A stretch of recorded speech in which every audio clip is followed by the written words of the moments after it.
Okay, so quick kind of lesson. This is actually more of a question answer that was asked to me a long time ago that I forgot until just right now. My apologies, Kara.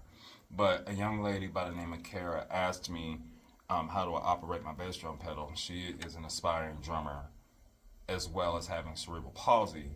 And when she asked me that, that was last year when, if y'all remember, I threw my neck out and wasn't able to play for like 3 months until I got myself healthy.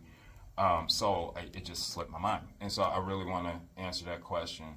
There's two parts of it, and then I'll demonstrate. Part number one is understanding spastic cerebral palsy. So most of y'all that have actually seen me out in the wild, seen me in the wheelchair, so y'all haven't, a lot of y'all haven't really seen me walk. The best way to explain spastic cerebral palsy is imagine your muscles always in a spasm, which is why it's called spastic cerebral palsy. Best way to demonstrate this with my right arm because this is the one that's more affected than my left.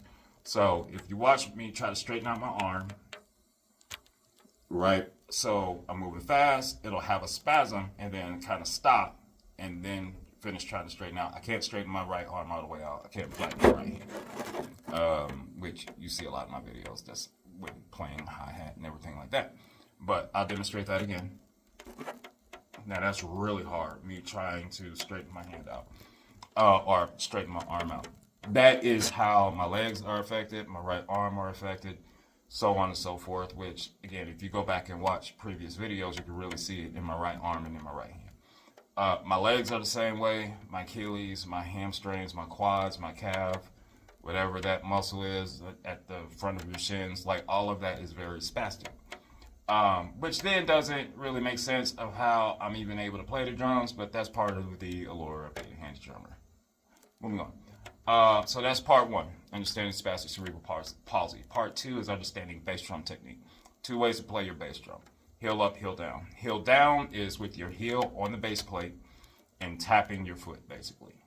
Number 2 would be heel up, which is just the opposite. You put your toe on the footboard, lifting your heel, and you are more using kind of the same theory of tapping your foot just with your heel off the footboard.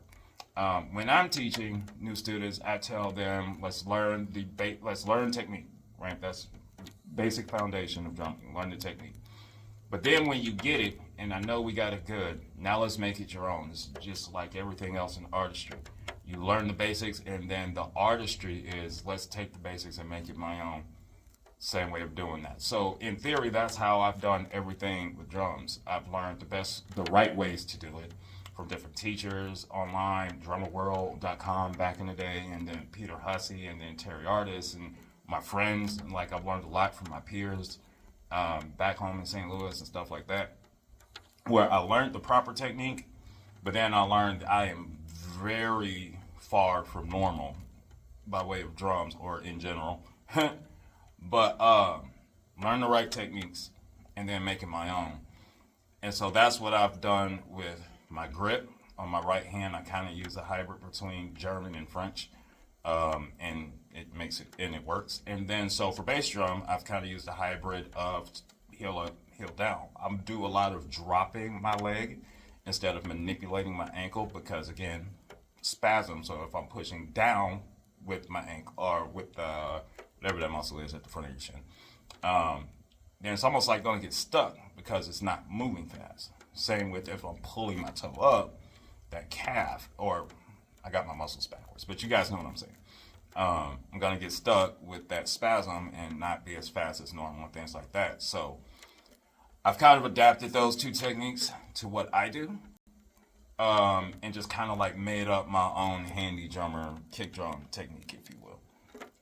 So I will demonstrate that, and then I'll let you guys come up to your own conclusions.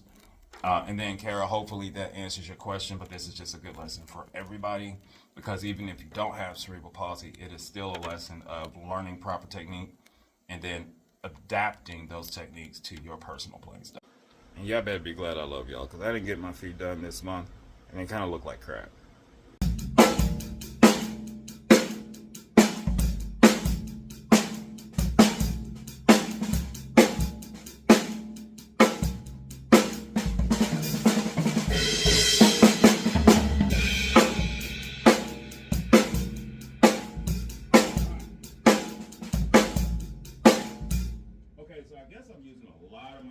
I am way up on the footboard typically.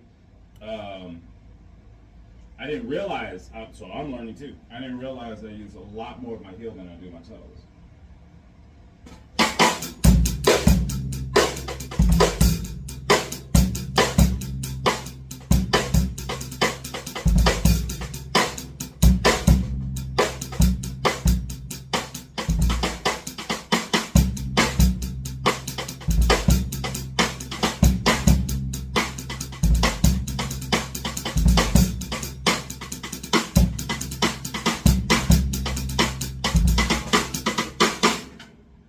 So hopefully that kind of makes a little bit more sense. Hopefully that kind of explains that.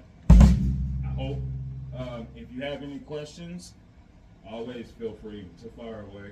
I love dialogue, and I love talking about what I do, and more importantly, how I do it.